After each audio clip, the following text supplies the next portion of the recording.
we need to discuss today is the importance of statistical analysis in the field of solid waste management. I believe that you have studied these techniques or analysis techniques in different mathematic courses during the course of your degree. And we will be just focusing the analysis in terms of solid waste management's generation rate and other activities in the field of solid waste management. And that would be like the tool for the analysis and for determining the importance of this analysis in the field of solid waste management. For example, we would be discussing the behavior of solid waste generation rate in different time intervals throughout the year, and many other aspects of solid waste management would be discussed in this topic, inshallah. Looking at the importance of the statistical analysis in waste quantities, we can see that in developing solid waste management systems, it is often necessary to determine the statistical characteristics of the observed solid waste generation rates. For example, for many large industrial activities, it would be impractical to provide container capacity to handle the largest conceivable quantity of solid waste to be generated in the given day. The container capacity to be provided must be based on a statistical analysis of the generation rates and the characteristics of the collection system. Depend करता है कि आपकी generation rate through out the year different seasons में क्या रहती है, and your collection system जो है वो किस कैपेसिटी पे ऑपरेट कर रहा है, तो उसके अगेंस्ट इन दोनों को जो कनेक्ट करता है स्टोरेज ऑफ सॉलिड वेस्ट, जो पॉइंट है एक जिस पे आप solid waste after its generation आप स्टोर करते हैं, प्लेस करते हैं, उस पॉइंट की कैपेसिटी जो है वो इस चीज़ पे डिपेंड करती है कि टोटल जनरेशन रेट कितना है और आप उसको कितना फ्रीक्वेंटली कलेक्ट कर रहे हैं। फॉर एग्जांपल, अगर एक पॉइंट पे आपका वेस्ट जनरेशन रेट है 10 kg डेली बेसिस पे इन एन इंडस्ट्रियल सेटअप, और आपको कंटेनर प्रोवाइड करना है, जबकि आपकी कलेक्शन का जो मैकेनिज्म है वो ये है कि आप एवरी वीक ट्वाइस टाइम्स जो है वो ट्वाइस अ टाइम आप ये सर्विस प्रोवाइड करते हैं। दैट मीन्स के ऑलमोस्ट 3 to 4 days जो है वेस्ट वहीं पे वो लाई करेगा। तो अब although the generation rate of daily basis is 10 kg, लेकिन आपको जो कैपेसिटी प्रोवाइड करनी है वो 4 डेज की करनी है। 10 kg पर डे है, आपको 4 डेज के हिसाब से करनी है, क्योंकि जनरेट हो गया दैट्स अनदर इशू, लेकिन आपकी कलेक्शन ही नहीं हो रही तो it is still in your system. ठीक है, तो आपको प्रोवाइड करनी है कैपेसिटी मिनिमम 4 डेज की, और मैक्सिमम उसको जो आपके पास वेरिएशंस आएंगी वो वेरिएशंस भी हमारे पास जो हमें समझ लगती है वो स्टैटिस्टिकल एनालिसिस से ही ऑब्टेन होगी। तो ओवरऑल हमारा जो ये सिस्टम है इसमें हमें कैपेसिटी जो है वो 4 डेज से ज़्यादा की देनी है, कम की नहीं देनी। मिनिमम 40 kg जो है उसका कंटेनर होना चाहिए जो 40 kg की स्टोरेज की एबिलिटी रखता हो। तो इसी तरह आपको स्टैटिस्टिकल एनालिसिस जो है ये चीज़ें जो है हेल्प आउट करता है इन चीज़ों को फाइंड आउट करने में। और इन चीज़ों की जब आप सारा फील्ड का डेटा लेके आ जाते हैं, सैम्पलिंग कर लेते हैं, आपके पास रेलिवेंट इंफॉर्मेशन आ जाती है, then you would be able to analyze each and every aspect of that information, that practical information instead। और आप उसको इवेल्युएट करते हैं, उसकी मॉडलिंग करते हैं अपने ऑफिस में बैठ के, अपनी जितनी भी आपकी स्किल्स हैं उसमें आप स्टैटिस्टिकल एनालिसिस यूज़ करते हैं, आप एक्सेल पे वो शीट्स डेवलप कर सकते हैं, आप SPSS पे कर सकते हैं। डिफरेंट सॉफ्टवेयर्स हैं जिनके ऊपर आप ये स्टैटिस्टिकल एनालिसिस जो है वो परफॉर्म कर सकते हैं। तो उससे आपको पूरे ईयर का बिहेवियर एंड मॉडलिंग जो है वो डिज़ाइन करने में हेल्प मिलती है।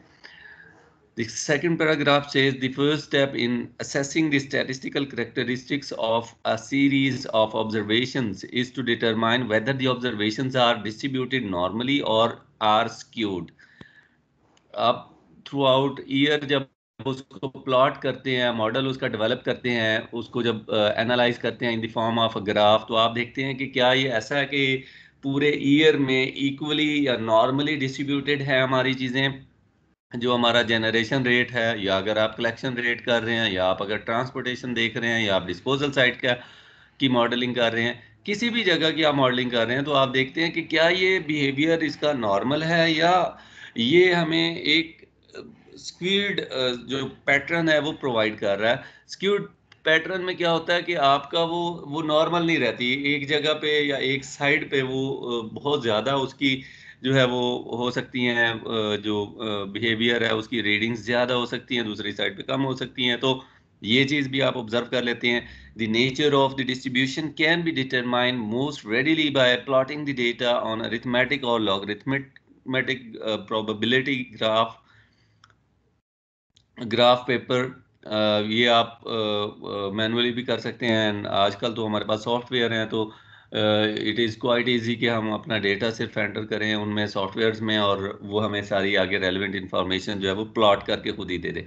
Once the nature of the distribution is known, statistical measures that are used to describe the distribution include the mean, median, mod, standard deviation, coefficient of variation, coefficient of skewness, and time series analysis, which is depicting the daily, weekly, monthly और yearly data.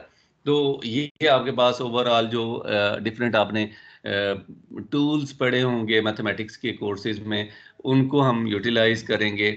आपने वो पहले सिर्फ उनको सीखा है, आपको tools आते हैं, अब उनको एज ए मॉडलिंग टूल आपने किस तरह से कन्वर्ट करना है in the field of environment, और in the field of environment in general and in the field of solid waste management specifically.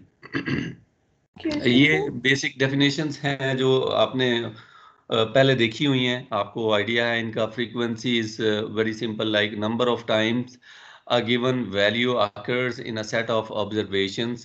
अब ये फ्रीक्वेंसी कलेक्शन की भी हो सकती है, वेस्ट की अराइवल की भी हो सकती है, वेस्ट की कलेक्शन व्हीकल्स के ट्रिप्स भी हो सकते हैं, वेस्ट के जो trips larger vehicles transfer station से टुवर्ड्स द डिस्पोजल साइट लेके जा रही हैं, उनकी भी फ्रीक्वेंसी हो सकती है। तो ये तो आपके नॉर्मल ऑपरेशंस हो सकते हैं। आप इसकी फ्रीक्वेंसी जो फ्रीक्वेंसी है इसको प्लॉट कर सकते हैं against your employees as well, कि उनमें से कितने लोग कितने फ्रीक्वेंट हैं in terms of being absent from the duty, और मीन है arithmetic average of number of individual measurements. ये भी इसी तरह हर जगह पे उसी तरह जो जो जितने मैंने आपको पैरामीटर्स बताए हैं, जितने मैंने आपको एलिमेंट्स बताए हैं, उन सारे एलिमेंट्स के अगेंस्ट इसको भी आप प्लॉट कर सकते हैं।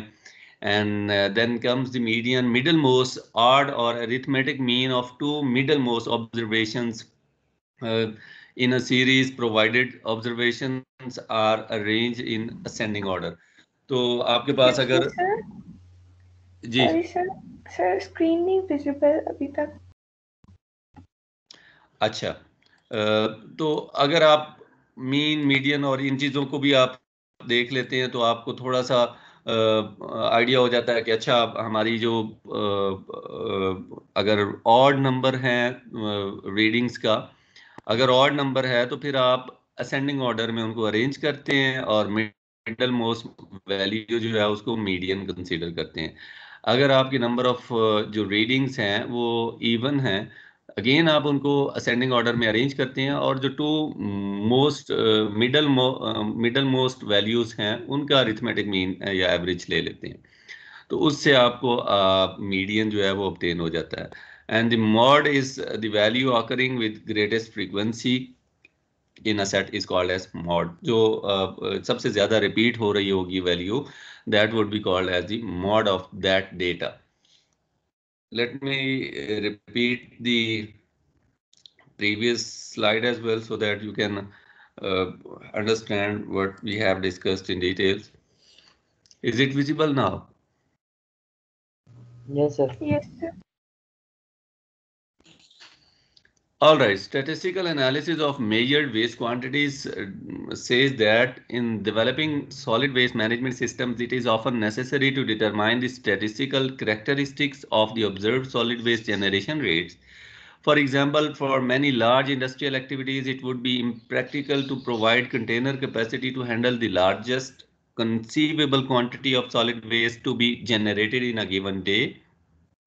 The container capacity to be provided must be based on a statistical analysis of the generation rates and the characteristics of the collection system. Similarly, the first step of assessing the statistical characteristic of a series of observations is to determine whether the observations are distributed normally or are skewed long a log normal pattern. The nature of the distribution can be determined most readily by plotting the data on arithmetic or logarithmic probability graph paper. Once the nature of the distribution is known, statistical measures that are used to describe the distribution include the mean, median, mode, standard deviation, coefficient of variation, coefficient of skewness, and the time series analysis. ये सारी चीज़ें हमारे पास जो हैं वो use हो सकती हैं for modelling the solid waste management system, और उसके डिफरेंट पैरामीटर्स को एनालाइज करने के लिए हम ये टूल्स यूज़ कर सकते हैं जो स्टैटिस्टिकल एनालिसिस के नाम से यूज़ होते हैं। और इसके लिए अब तो सॉफ्टवेयर अवेलेबल हैं कि हम जितना भी फील्ड का डेटा है उनको हम अप्लाई कर सकते हैं in the field of solid waste management in terms of finding out different parameters or analyzing different functional elements of solid waste management. ये basic definitions frequency, mean, median and mode की मैंने आपके साथ share की हैं. Similarly, we have standard deviation, which is the uncertainty in any set of data, which is also known as difference between arithmetic mean and the value of measurement. तो जो आपका arithmetic mean है उससे कोई value जो individual value है वो कितना डेविएट कर रही है, that is called as standard deviation.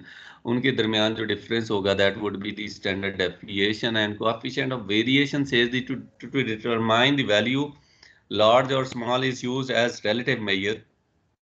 ये आपके पास, और इसी तरह कोएफिशिएंट ऑफ स्क्यूनेस भी हम डिस्कस करेंगे, और मे बी कोएफिशिएंट ऑफ कर्टियोसिस भी इसमें हम शेयर करें लेटर ऑन. जो हमारा आगे प्रोसीड करेंगे हम तो उनकी भी डिटेल्स आपके साथ शेयर करूंगा.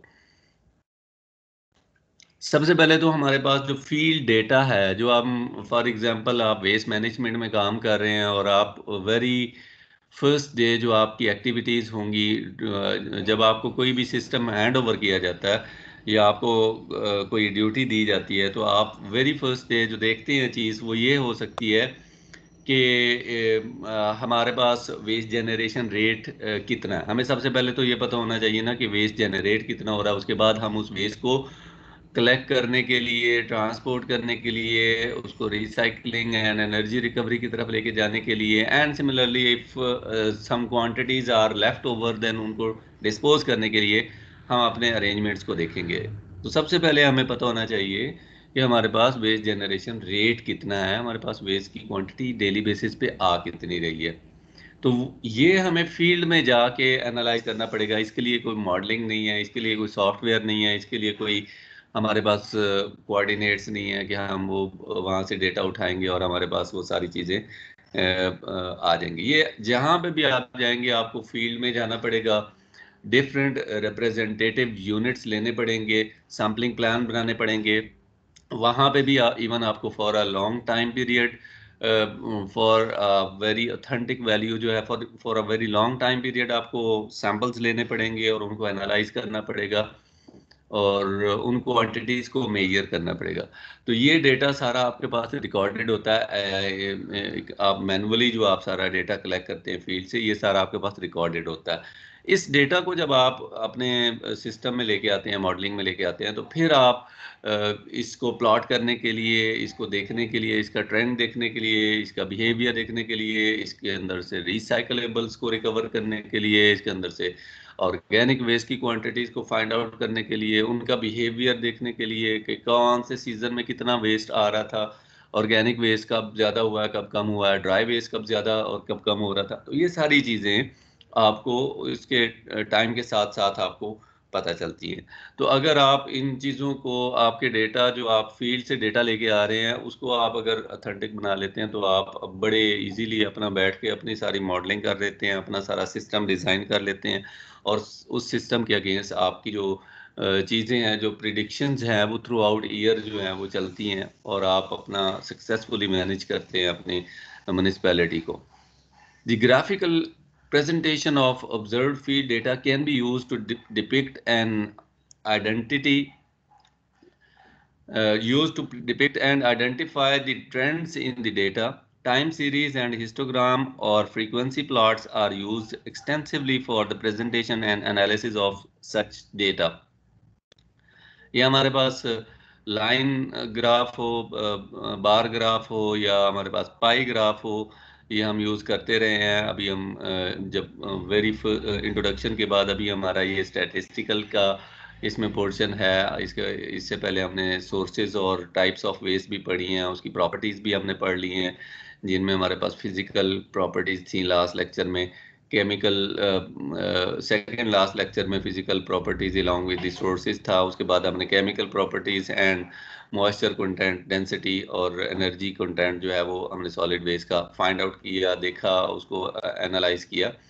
अब हम स्टैटिस्टिकल मॉडलिंग जो है उसको अप्लाई करने की कोशिश कर रहे हैं। तो इसके बाद हमारे पास जो डेटा आएगा, उसमें हम ये ग्राफ जितने भी हम यहाँ पे ये जो हम पढ़ रहे हैं, तो इसमें जो लोग ऑलरेडी काम कर चुके हैं वो आपके साथ शेयर करूंगा, तो आपके लिए ज़्यादा अंडरस्टैंडिंग डेवलप हो जाएगी आपकी, कि आपके लिए इजी हो जाएगा टू एब्जॉर्ब द थिंग्स के किस तरह से ये मॉडलिंग जो अप्लाई की जा सकती है, और ये किस तरह से हेल्पफुल है, इसको अप्लाई करने के बाद क्या क्या फ़ायदा हो सकता है। For example, time series observations that are arranged in the order of their occurrence in time are often called time series. By plotting the observed values versus time, it is often possible to establish trends, cycles, or periodicities and fluctuations that may be of value in understanding the basic nature of the phenomena under evaluation. तो आप जो graph draw करते हैं, basically उसी को time series analysis हम कहते हैं, कि any quantity which is being observed or analyzed can be plotted against time, कि एक वीक की सैम्पलिंग है, एक मंथ की सैम्पलिंग है, या it is the entire years sampling, उसको आप प्लॉट करते हैं, और आफ्टर प्लॉटिंग दैट ऑब्जर्वेशन आपको जो है उसका बिहेवियर नज़र आता है, और वो भी आप सेलेक्ट कर सकते हैं कि you want to establish a line diagram और लाइन ग्राफ, जो कि ट्रेंड भी कहते हैं, जिसको आप साइक्लिक बिहेवियर देखना चाहते हैं, या पीरियोडिसिटीज उसमें ऑब्जर्व करना चाहते हैं। अगर हम इन तीनों चारों चीज़ों को, फ्लक्चुएशंस को अगर हम देखें, तो इनके ग्राफ भी हम देखते हैं, और उसके साथ साथ हम इनकी जो बिहेवियर या करेक्टरिस्टिक्स हैं उनको भी देख लेते हैं। For example, the word trend is use to describe a relatively long term tendency for field observations to increase और decrease in some orderly manner. तो जब आपका लीनियर बिहेवियर होगा, तो चाहे आप वो डिक्रीजिंग बिहेवियर भी हो सकता है, लाइक डे 1 पे ज़्यादा थी वैल्यू एंड फाइनल डे पे कम थी, और इसी तरह से इंक्रीजिंग भी हो सकता है, but it is in certain pattern, और बिल्कुल लीनियर जो एक ट्रेंड है वो प्रोवाइड करता है। इसी तरह से the change in magnitude of the observation may be simple और complex. Similarly, observations that are cyclic tend to form successive peaks and valleys. Like trends, cycles may be of simple periodicity or may be defined by long-term repeating periodicities. तो cyclic behavior जो होगा उसमें valleys और peaks develop होंगी। इसी तरह the term fluctuations time series is often used to describe observations that change significantly from one time interval to the next with no apparent pattern. तो fluctuations जो आती हैं, जो सडन चेंज है, जो साइकिलिक तो है ना, कि एक रिपीटेड बिहेवियर आ रहा है, कि एक पीक आई, एक डिप्रेशन आई, एक पीक आई, एक डिप्रेशन, लेकिन फ्लक्चुएशन जो है वो सडन चेंज को कहते हैं, कि एकदम से आपका जो फॉर एग्जांपल कोई इवेंट आ गया, ईद उल अजहा आ गई है, थ्रू आउट ईयर आपका पैटर्न कुछ और था, लेकिन ईद उल अजहा पे आपका पैटर्न एकदम फ्लक्चुएट कर गया। तो किसी सर्टन सिटी में किसी स्पेशल इवेंट की बात कर लेते हैं, कोई नेशनल इवेंट हो सकता है, कोई रिलीजियस इवेंट हो सकता है, कोई आपका लोकल इवेंट हो सकता है। तो उन सारी चीज़ों को देखते हुए आपका जो डेटा है उसमें फ्लक्चुएशंस भी आ सकती हैं। उनको भी आप मॉडल करते हुए जहन में रख लेते हैं जब आप इस तरह की रीडिंग्स को ग्राफ में और स्पेशली आप डिफरेंट ट्रेंड्स की फॉर्म में उसको ऑब्जर्व करते हैं। और ये सारा स्टैटिस्टिकल मॉडलिंग के थ्रू ही पॉसिबल है। अदरवाइज पूरे साल का डेटा आप जहन में रख के नहीं बैठ सकते कि अच्छा ये इस तरह से हम करेंगे at the time of planning. ये अगर आप थोड़ा सा देखें, इनको एनालाइज करें, तो जिस तरह मैंने पहले आपसे शेयर किया कि the very first graph which is being shown over here time series observation of magnitude of observations है। तो ये लीनियर बिहेवियर है इसका, और with the passage of time ये इंक्रीज हो रहा है इन अ लीनियर पैटर्न। जो साइक्लिक एक्टिविटी है उसमें डिप्रेशन है, फिर उसमें राइज किया, उसकी पीक आई, फिर उसमें डिप्रेशन है। जबकि फ्लक्चुएशन में ये चीज़ जो है वो कहीं पे ज़्यादा है, कहीं पे कम है, कहीं पे उससे कम है। तो मतलब वो टोटली फ्लक्चुएट कर रही हैं आपकी जो क्वांटिटीज़ हैं। अब ये सारे का सारा पैटर्न आपका एक दिन का भी हो सकता है, एक वीक का भी हो सकता है, पूरे मंथ का भी हो सकता है, पूरे ईयर का भी हो सकता है, पूरे डेकेड का भी हो सकता है। जितना डेटा आपके पास होगा इतना ज़्यादा आप उसको प्लॉट कर सकते हैं। एक और चीज़, जब आप इसको प्लॉट कर लेते हैं और आपको देखना है कि अब इसकी ऑथेंटिसिटी क्या है, तो उसके लिए फिर आप वो चीज़ें यूज़ करते हैं जो मैंने आपको कुछ बेसिक डेफिनेशंस पढ़ाई हैं, जो हमने उनकी डेफिनेशंस देखी हैं। फ्रीक्वेंसी है, मीन है, मीडियन है, मॉड है, स्टैंडर्ड डेविएशन है, कोएफिशिएंट ऑफ वेरिएशन है। उन सारी चीज़ों को जब हम अप्लाई करते हैं अपने डेटा पे, तो उससे हमें उनकी वेरिएशन और उसमें जितनी भी डेविएशन आ रही है और डेटा की ऑथेंटिसिटी कितनी है, रिलायबिलिटी कितनी है, उस चीज़ का पता चलता है। अबव ऑल दीज थिंग्स हमारा डेटा उतना ही ज़्यादा स्ट्रेंथन और ऑथेंटिक होगा जितना उसकी लेंथ ज़्यादा होगी। जितना आप उसको एक्सटेंड करेंगे डेटा सैम्पलिंग को, उतनी ज़्यादा आपकी ऑथेंटिसिटी जो है वो बढ़ती जाएगी। फॉर एग्जांपल, आपने पढ़ा फ्रीक्वेंसी एक ऐसी चीज़ है जो number of times in a certain time period आप देखते हैं कि कितनी बार ये हुआ है, ऑकर किया इसने। तो आप जब उसको देखते हैं वो फ्रीक्वेंसी है, और फ्रीक्वेंसी को जब प्लॉट करते हैं, यहाँ पे ये इन्होंने सिर्फ इसको नंबर ऑफ ऑब्जर्वेशंस कहा हुआ है। ठीक है, नंबर ऑफ ऑब्जर्वेशंस आपकी जो है वो डेटा सैम्पलिंग में कुछ भी हो सकता है। अगर आप वाटर ट्रीटमेंट में काम कर रहे हैं तो आपकी वाटर सैम्पलिंग हो सकती है, आपका केमिकल कंजम्पशन हो सकता है in the form of its treatment, आपका जो आपके फील्ड विजिट्स हो सकते हैं। मतलब there are number of activities which can be plotted against frequency diagram. लेकिन यहाँ पे अगर हम सॉलिड वेस्ट मैनेजमेंट में इसकी बात कर रहे हैं, तो यहाँ ऑब्जर्वेशंस को हम प्लॉट कर सकते हैं या रिप्लेस कर सकते हैं अगेंस्ट जनरेशन रेट, कि हमारे पास यहाँ से इतने केजी वेस्ट फ्रीक्वेंटली जो है वो राइज हो रहा है इतने टाइम पीरियड के अंदर, या इतने लोगों के अगेंस्ट। हम लोगों को, हम एम्प्लॉयज़ को, हम कलेक्शन फ्रीक्वेंसी को, हम व्हीकल ट्रांसफ़र स्टेशन पे जो आ रही हैं उनकी फ्रीक्वेंसी को, सारी जो हमारी जो कैटेगरीज हैं उन सब की फ्रीक्वेंसी को हम प्लॉट कर सकते हैं। तो जेनेरिक वर्ड यूज़ किया हुआ है यहाँ पे ऑब्जर्वेशन।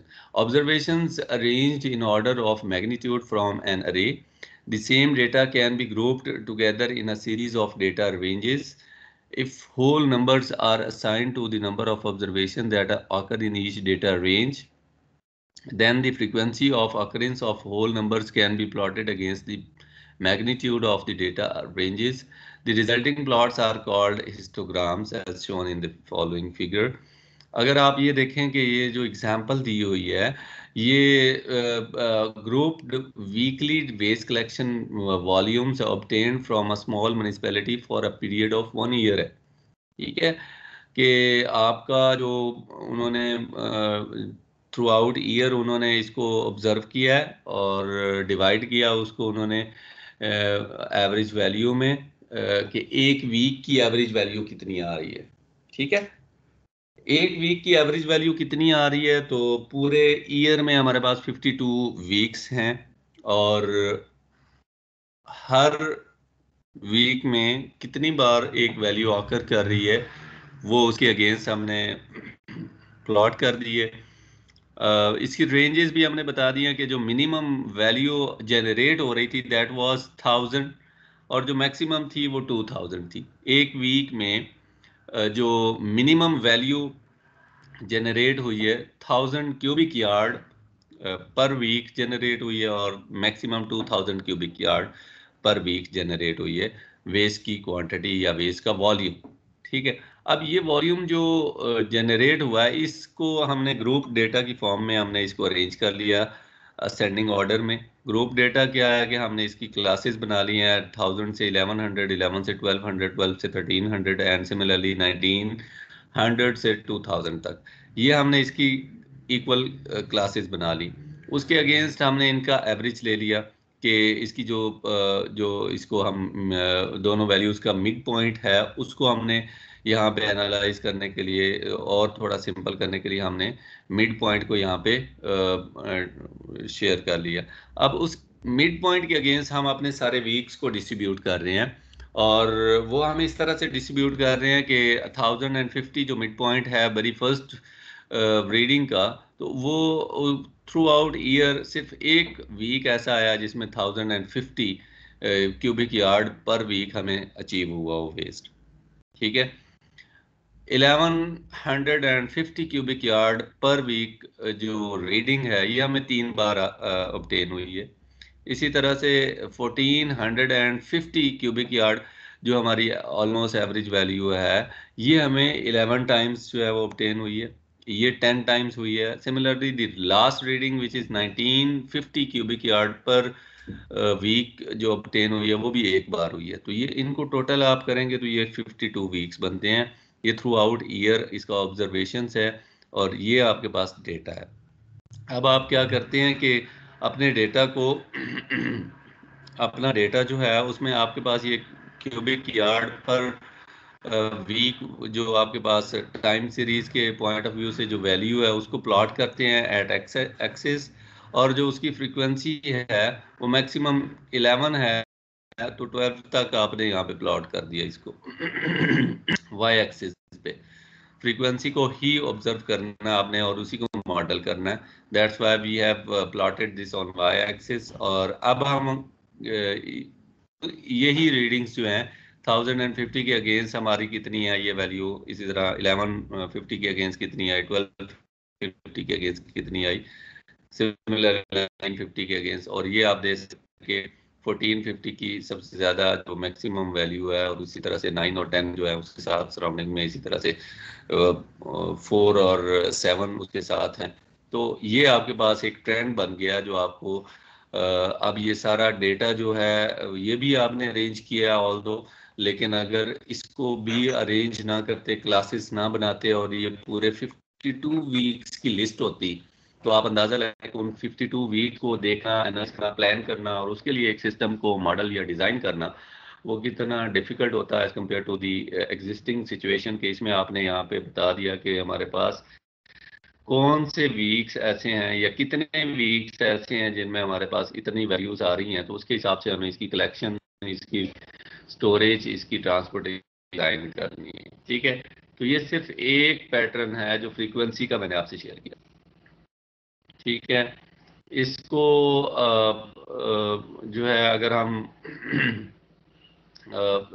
अगर उसको उस चीज़ को हम लेके जाते हैं जो बाकी पैरामीटर्स हैं उनकी तरफ, तो वो भी हम कैलकुलेशंस कर लेते हैं। आप लोग अपने पास रख भी लीजिएगा जो साथ साथ कैलकुलेशंस करने वाला है, लेकिन जब आपको टास्क दिया जाए तो आप कैलकुलेशन की जगह भी कैलकुलेशंस उनको समझ लें तो ज़्यादा बेहतर।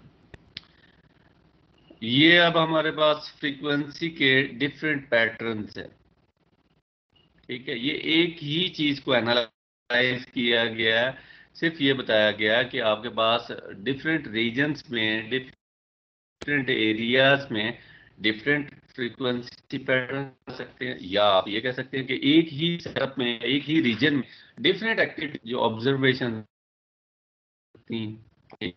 ये आपकी हो सकती है वेस्ट जनरेशन रेट की, ये आपकी वेस्ट कलेक्शन की हो सकती है, ये आपकी वेस्ट ट्रांसपोर्टेशन की है, ये आपकी वेस्ट रिसाइकलिंग की है। तो मतलब आप अपनी जितनी भी जो आपके पास प्लॉटिंग है, उसको आप अपने सिस्टम को इफेक्टिवली डिजाइन करने के लिए किसी भी पैरामीटर, जब पैरामीटर के ऊपर अप्लाई करेंगे तो वो पैरामीटर और ज्यादा अथेंटिक हो जाएगा, आपकी प्लानिंग इतनी ज्यादा स्ट्रांग हो जाएगी, स्ट्रेंथन हो जाएगी। ऐसा नहीं है कि आप किसी एक सर्टेन डिपार्टमेंट में है तो उसमें इसका यूटिलाइजेशन जो है वो मुश्किल हो जाएगा, और बाकी डिपार्टमेंट्स में तो इसकी यूटिलाइजेशन, बल्कि आपको ये आप किसी भी डिपार्टमेंटल पैरामीटर में इसको एडजस्ट कर सकते हैं, इस इन टूल्स को यूज कर सकते हैं, और ये जेनेरिक टूल्स हैं जो आपको हेल्प आउट करते हैं इन डेवलपिंग डिफरेंट सिस्टम्स, और उनको एनालाइज करने के लिए हेल्प आउट करते हैं आपको। फ्रीक्वेंसी के बाद मीन आता है।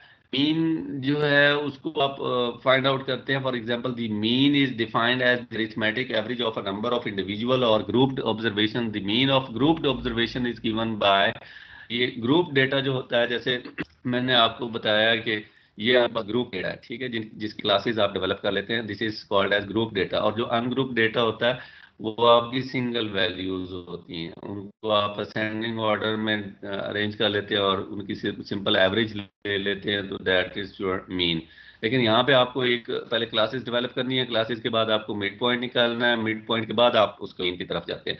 या आप ये देखें कि इसका फॉर्मूला जो है उसकी तरह आप उसको थोड़ा सा अगर आप उसको एनालाइज करें तो mean is equivalent to summation of frequency into individual values divided by the total number of values. So अब ये आपके पास फ्रीक्वेंसी आ गई, the mid point of the ith data range आ गया आपके पास, एंड नंबर ऑफ ऑपरेशंस जो टोटल आपके पास डेटा है। ये आप इसको भी हम अभी फाइंड आउट करेंगे इसी डेटा के ऊपर, लेकिन इसी डेटा के ऊपर हम इसको फाइंड करेंगे, मीन को भी, मीडियन को भी फाइंड आउट करेंगे, मॉड को भी करेंगे। लेकिन आप पहले उनकी डेफिनेशन जो है इस डेटा के अकॉर्डिंगली उनके फार्मूलाज को देख लें। Median, if a series of observations are arranged in order of increasing value, the midmost observation or the arithmetic mean of the two midmost observations in a series is known as the median. For example, in a set of 15 measures, the median will be the which is the midmost value, क्योंकि odd number of readings था हमारे पास 15, और 8th value is the midpoint. Whereas in the set of 16 measurements, the median will be the average 8th and 9th values. In a symmetrical distribution, the median will be equal the mean.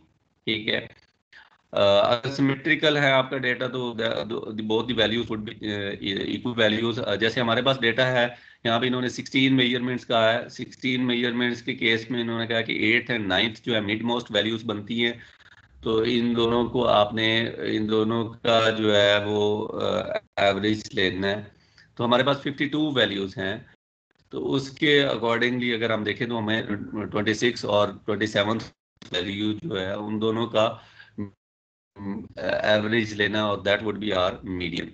Mod value acting decay frequency is a set of observation is known as mod.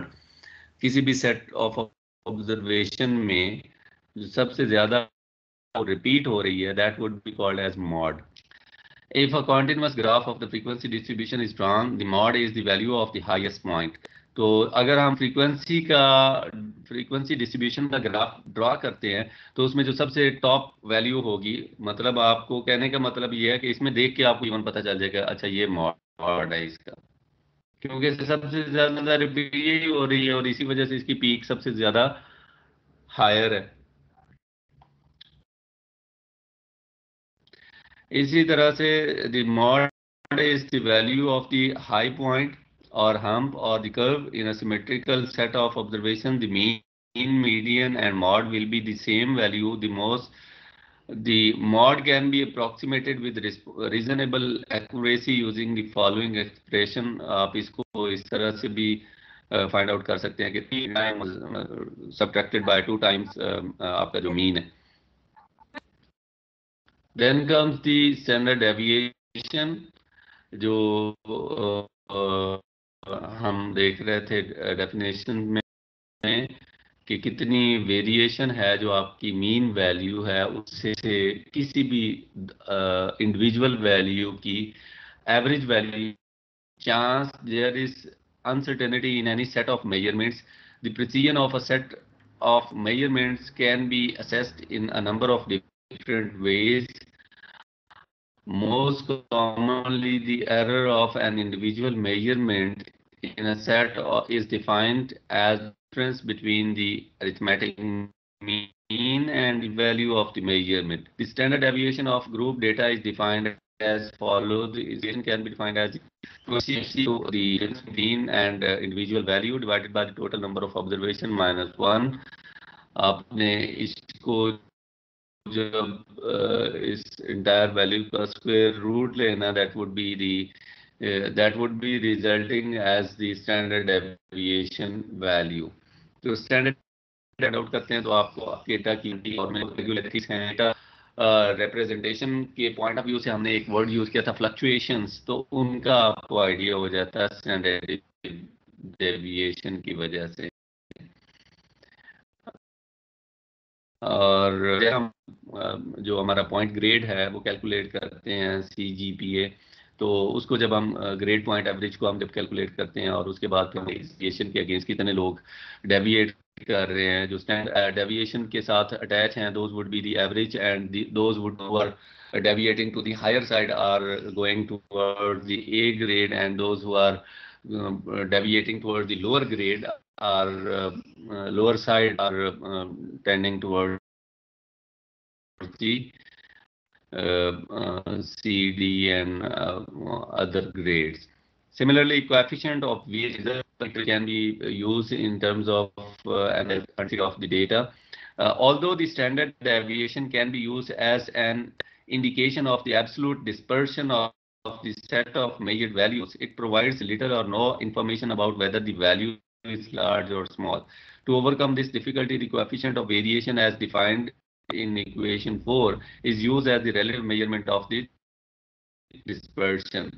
तो जब आप किसी भी data की standard deviation करते हैं तो वो उससे सिर्फ आपको ये पता चला कि कितनी डेविएशन हो रही है. ये डेटा कम इसका है, कम इसकी जो excuse me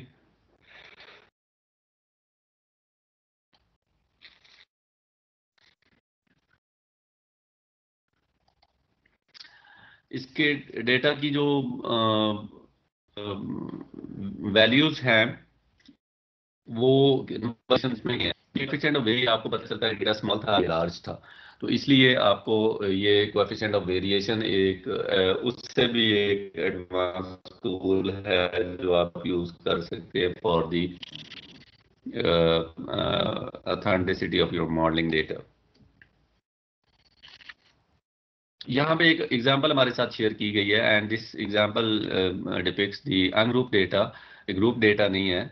statistical analysis of solid collection data. अब ये है भी कलेक्शन, जनरेशन भी नहीं है. Determine the statistical characteristics. यहाँ पे वर्ड यूज किया उन्होंने स्टैटिस्टिकल कैरेक्टरिस्टिक. दैट मीन्स कि जितनी भी डेफिनेशन हमने देखी सारी डेटा के ऊपर अप्लाई करनी है. Of the data obtained from an individual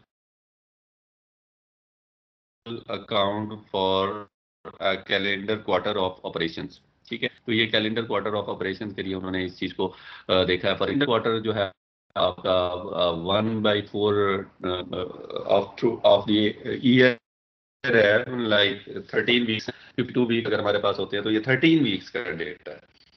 अच्छा जी, अब ये नंबर के अगेंस्ट उन्होंने वेज का डेटा दिया हुआ है.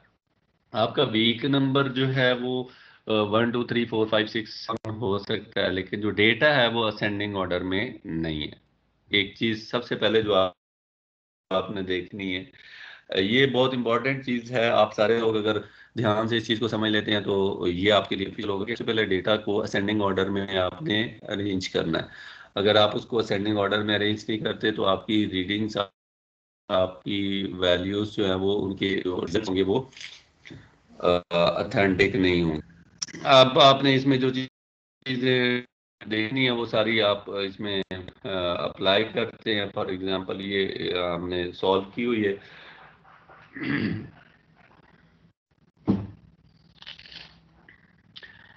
सबसे पहले तो आपने वीक्स को रैंक नंबर दे दिया, उसके बाद आपने rank would be utilized for the third column,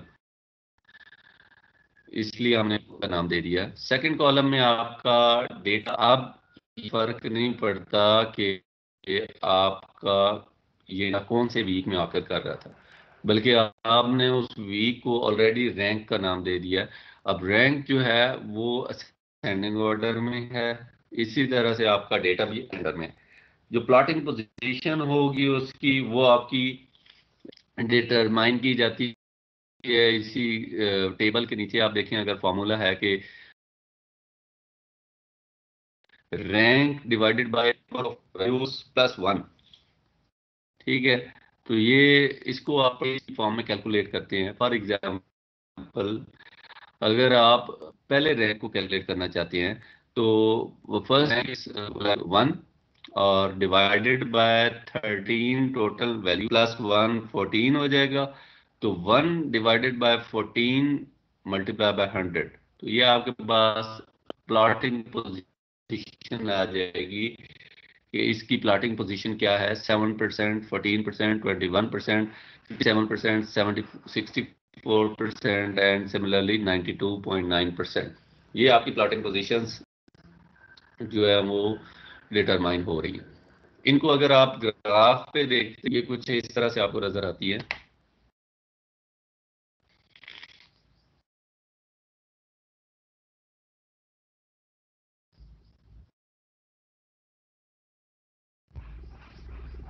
आपकी प्लॉटिंग पोजीशन जो है वो इस तरह से कलेक्शन के लिए चेंज हो रही है।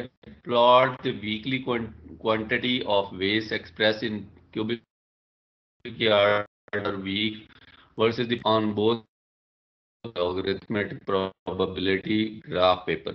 The resulting plots are presented below because the data fall on a straight line in both plots. The waste production data can be described adequately by either type of distribution. The fact that the data can be described adequately with both distributions is often the case with waste production data. Waste generation rate की जब हम बात करते हैं तो उसमें arithmetic हो या लॉगरिथमिक ग्राफ हो आपका, ये दोनों टाइप का ग्राफ एक ही डेटा के ऊपर अप्लाई किया गया और इन दोनों की टाइप के ग्राफ में देखा गया कि जो आपकी रीडिंग्स है वो ऑलमोस्ट एक ही पैटर्न के ऊपर वो इंक्रीज कर रही हैं, तो इसलिए वो डेविएट ज़्यादा नहीं कर रही। तो इसलिए इन दोनों में से कोई भी यूटिलाइज हो सकता है और ये सिर्फ वेस्ट जनरेशन रेट के केस में ऐसा होता है। और उसके बाद इनकी जो ये डॉट्स हैं, ये डॉट्स वो आपका ये प्लॉटिंग पोजीशन है, ये वो डॉट्स जो है वो प्रेजेंट कर रहे हैं, उसकी पोजीशन को प्रेजेंट कर रहे हैं। फॉर एग्जांपल जो हमारे पास रैंक 1 था उसमें हमारे पास वैल्यू जो आ रही थी वो वैल्यू आ रही थी हमारे पास 7% के आसपास, इसी तरह से 14% और फिर ऑनवर्ड्स हम जा रहे थे 92% के पास। ठीक है, तो ये हमारे पास इस तरह की है। यहाँ पे भी हमारी कोई ऑब्जर्वेशन इसी तरह की है, लेकिन ये लॉगरिथमिक डेटा है। इन दोनों के अंदर हमारी जो डेविएशन है वो बहुत कम हमें देखने को मिल रही है। तो ओवरऑल हमें जो डेटा है हमारा ये, इसके ऊपर हमारी जो प्लॉटिंग पोजीशन है वो हमने फाइंड आउट कर ली है। बाकी पैरामीटर्स को हम यहाँ पे देख लेते हैं कि हम किस तरह से उनको फाइंड आउट कर सकते हैं। डेटा हमारे पास यही है, इसी को असेंडिंग ऑर्डर में हम किया। इसको जब असेंडिंग ऑर्डर में किया हमने तो इसका स्टैटिस्टिकल एनालिसिस आगे फर्दर कंडक्ट करने के लिए हमने देखा कि हमें यहाँ पे जो हमारी डेविएशन है, स्टैंडर्ड डेविएशन है, उसमें हमें ये डेटा ये डेटा चाहिए, तो उसके लिए हमने पहले सारी वैल्यूज जो है उस तरह से अरेंज कर ली, और कोएफिशिएंट ऑफ वेरिएशन के लिए हमें ये डेटा चाहिए, तो इसी को हमने आगे फर्दर इस कैटेगरी में भी यूटिलाइज कर लिया। तो ये सारा डेटा हैंडलिंग है जो आपने एक बार फॉर्मूला सेट कर दिया है अपने मॉडल में, अपने ग्राफ में, अपने अपने सॉफ्टवेयर में, तो उसके बाद फिर आपकी जितनी भी नंबर ऑफ वैल्यूज हैं उनको आप कर सकते हैं, और वो सारी की सारी अगेंस्ट दैट कैलकुलेट हो जाए। बात सिर्फ ये है कि आपको देखना ये है कि आपको किस तरह से फॉर्मूला जो है वो अप्लाई करना है, किस टाइप का डेटा आपको चाहिए, आपका जो डेटा है उसको किस तरह से आप एनालाइज करना चाहते हैं, और उसके लिए फॉर्मूला रेलेवेंट कौन सा है, ये हमें लेटर ऑन यूज करने हैं। तो इसलिए एक ही टेबल जो है वो रख किया और उसी के अगेंस्ट सारी चीज डेवलप हो गई है। अनग्रुप डेटा के लिए ये ग्रुप डेटा नहीं है, ये आप समझे कि मिड पॉइंट निकलने के बाद क्या आगे ये चल रहा है, लेकिन उसमें फॉर्मूला चेंज हो जाता है हमारे पास। यहाँ पे हमारे पास ये अनग्रुप डेटा है, इसको असेंडिंग ऑर्डर में हमने किया। इसके अंदर हमारे पास जो मीन होता है अनग्रुप डेटा का, वो टोटल आपके पास जो सम है आपके पास टोटल वैल्यूज का, जो 4 एंड वो डिवाइड एन है, एन आपके पास 13 वीक्स है, नंबर ऑफ वीक्स या टोटल वैल्यूज जो है वो 13 है, तो ये आपके पास आपका मीन आ जाएगा। मीडियन जो है मिडल मोस्ट वैल्यू होती है, तो यहाँ पे हमारे पास 35 क्यूबिक यार्ड पर वीक जो है वो हमारे पास मिडल मोस्ट वैल्यू आ रही है, जो कि बनती है 13 में देखें तो हमारे पास सेवंथ वैल्यू जो है वो हमारे पास मिडल मोस्ट वैल्यू बन रही है। तो अगर इस डेटा को हम ऑब्जर्व करें तो seventh value is 35 cubic yard per week जो जनरेशन रेट है। उसके बाद हमारे पास मॉड आता है, मॉड को कैलकुलेट करना है हमने, तो उसको उसका फॉर्मूला गिवन है कि 3 median minus 2 mean, 3 median minus 2 mean को जब आप करें तो अगेन आपके पास मॉड जो है 35.4 आती है value. 35.4 is the highest occurring value, जो जिसकी फ्रीक्वेंसी सबसे ज्यादा है। स्टैंडर्ड डेविएशन के लिए मैंने बताया कि ये डेटा को हम ऑलरेडी अरेंज कर चुके हैं, जो कि अगर आप करेंगे तो आपको प्रैक्टिस करनी पड़ेगी इस सारे की, और ये सारे का सारा डेटा आपको खुद से कैलकुलेट करके यहाँ पे प्लॉट करना पड़ेगा। तो यहाँ से हम डेटा को उठा के सिर्फ हम अपनी जो अब हमारे पास ओवरऑल फॉर्मूला है उसमें हम प्लॉट करेंगे। फॉर एग्जांपल स्टैंडर्ड डेविएशन के लिए आपको इंडिविजुअल रीडिंग में से मीन वैल्यू को सब्ट्रैक्ट करना है और उसका स्क्वायर रूट लेना है। तो ये आपके पास वैल्यू हर इंडिविजुअल लेवल पे आपने कैलकुलेट की है और इन सारी वैल्यूज को सम अप कर लिया। तो 173.2 is the sum of all these values. उसको आपने यहाँ पे ले लिया, divided by number of readings है 13 है, और इसका स्क्वायर रूट ले लिया है। तो ये ओवरऑल हमारे पास तो इसका स्टैंडर्ड एविएशन का फॉर्मूला। आपने ये बड़ी डिटेल में ये सारी जो चीज़ें हैं वो आपने की भी होंगी, इसकी डिफरेंट आइटरेशंस परफॉर्म किए हैं डिफरेंट पैरामीटर्स के अगेंस्ट। तो इसको जस्ट आपने प्रैक्टिस करना है, और ये लेक्चर भी मैं आपके साथ शेयर करूँगा, और आप इसको प्रैक्टिस करेंगे तो थोड़ा सा आपके लिए इजी हो जाएगा। इसी तरह अगर आप कोएफिशिएंट ऑफ वेरिएशन की बात करते हैं तो उसमें आपके पास 100 times standard deviation divided by the आपके पास जो मीन है आपका, उसको डिवाइड करते हैं तो कोएफिशिएंट ऑफ वेरिएशन आपके पास 10.5 है, और कोएफिशिएंट ऑफ स्क्यूनेस जो है आपके पास वो इसी तरह से कोएफिशिएंट ऑफ कर्टियोसिस भी होता है एक, तो उसकी वैल्यू भी आपके पास जो है वो 2 स्टैंडर्ड मीन माइनस मॉड है डिवाइडेड बाय स्टैंडर्ड डेविएशन, और ये आपके पास माइनस 0.33 वैल्यू आ रही है। तो ये स्क्यूड इतना उस तरह से स्क्यूड डेटा नहीं है, आपको वैसे भी नजर आ रहा है कि ये डेटा इतना उस तरह से स्क्यूड नहीं। अगर हम एक और एग्जांपल जो कि ग्रुप भी है और हम ऑलरेडी जिसको डिस्कस कर चुके हैं जब हमने फ्रीक्वेंसी प्लॉट करनी थी यहाँ पे, तो ये वही डेटा है बेसिकली। इसको आगे फर्दर इसमें कैलकुलेशंस ऐड की गई हैं, टेबल को इलांगेट किया गया है, इतना कॉम्प्लेक्सिटी नहीं है। आप सिर्फ सिंपली इसको जब एनालाइज कर चुके हैं कि 1000 से 2000 तक की वैल्यू थी, उसको 100 का गैप दे के क्लासेस में डेवलप कर दिया गया। क्लासेस में जब उसको कर दिया गया तो मिड पॉइंट भी कैलकुलेट कर कर लिया, मिड पॉइंट कैलकुलेट किया, तो उसकी फ्रीक्वेंसी भी बता दी गई। अब ये 3 कॉलम तो आपके पास ऑलरेडी यहाँ गिवन है। तो जब अब अगर हम उस एग्जांपल की तरफ मूव करें, 3 पॉइंट्स तो यहाँ पे हमारे पास गिवन थे, इसलिए तो हमने ऑलरेडी की हुई हैं। तो आगे जो है इसी डेटा को यूटिलाइज करते हुए ये डिफरेंट चीजें जो डिफरेंट फार्मूला में यूज होती हैं उनको कैलकुलेट किया गया है। फॉर एग्जाम्पल आपकी फ्रीक्वेंसी जो है वो मीन कैलकुलेट करने के लिए आपको ये रीडिंग चाहिए, तो आपने फ्रीक्वेंसी इंडिविजुअल वैल्यू मल्टीप्लाई करके ये निकाल लिया।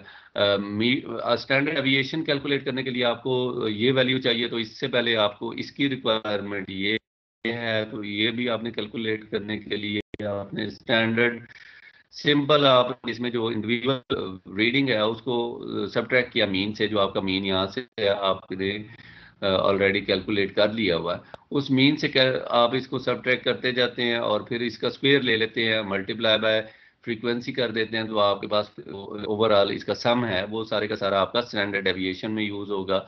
इसी तरह से कोएफिशिएंट ऑफ वेरिएशन में यूज होने वाली वैल्यूज हैं, तो उनको आप किस तरह से हैंडल करते हैं, ये सारा डेटा आपने अपने फार्मूलाज की रिक्वायरमेंट के अगेंस्ट देखते हुए प्लॉट कर लिया, डिजाइन कर लिया, और इसके अगेंस्ट आप फिर अपने फार्मूलाज को अप्लाई करते हैं इन योर मॉडल, और वो सारा डेटा वापस यहाँ पे अगर इसी डेटा की जो कैलकुलेशंस हैं एक्चुअल बेसिस पे उसको अगर हम देखें, तो हमारे पास जो ये डेटा आ रहा है इसकी कैलकुलेशंस में हमारे पास सबसे पहले आ जाता है कि मीन कैसे कैलकुलेट करना है। तो प्रीवियसली हमारे पास ये सम ऑफ ऑल वैल्यूज था बाय नंबर ऑफ टोटल था, तो अब की बार इसको फ्रीक्वेंसी के साथ भी हम मल्टीप्लाई कर रहे हैं, और उसकी वजह ये है कि पहले हमारे पास जो डेटा था अनग्रुप डेटा है, अनग्रुप डेटा है, तो इसकी फ्रीक्वेंसी नहीं थी। हर एक डेटा जो है वो वंस इन अ वीक जो है वो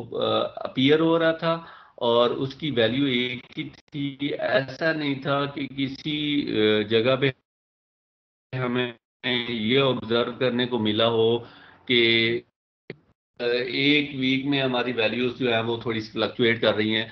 अगर कहीं पे ऐसा हुआ भी है कि किसी वीक में हमारी वैल्यू जो थी वो दूसरे वीक में भी वही है, तो हमने उसको फ्रीक्वेंसी के पॉइंट ऑफ व्यू से नहीं लिखा, हमने 13 वीक्स को स्प्रेड करके ही लिखा है।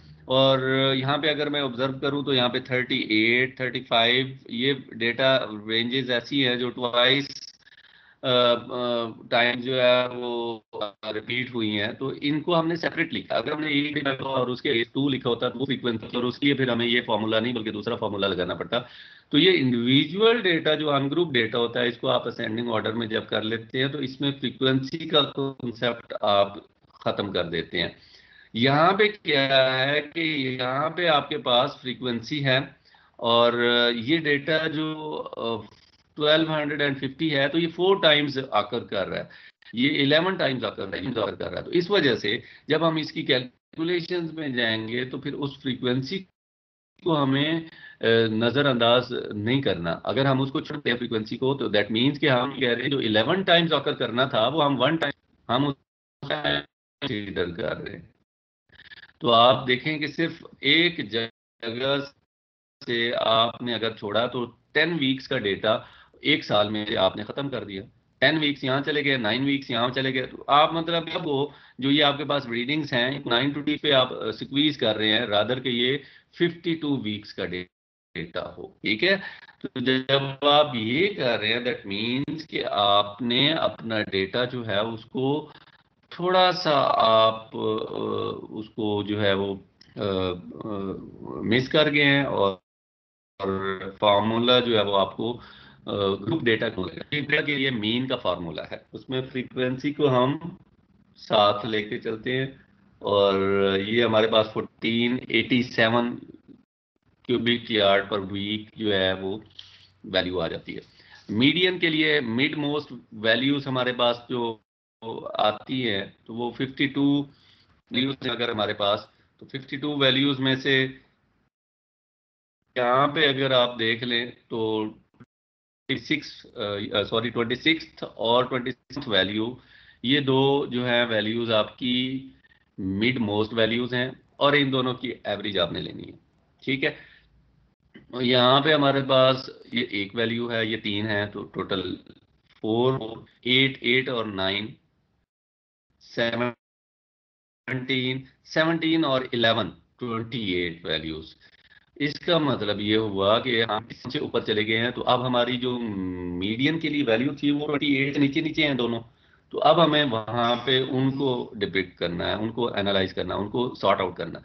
तो उससे पीछे आए तो वो कहता है कि उससे पीछे भी 1450 है, उससे पीछे भी 1450 है, उससे भी 11 टाइम्स आप पीछे चले जाएं,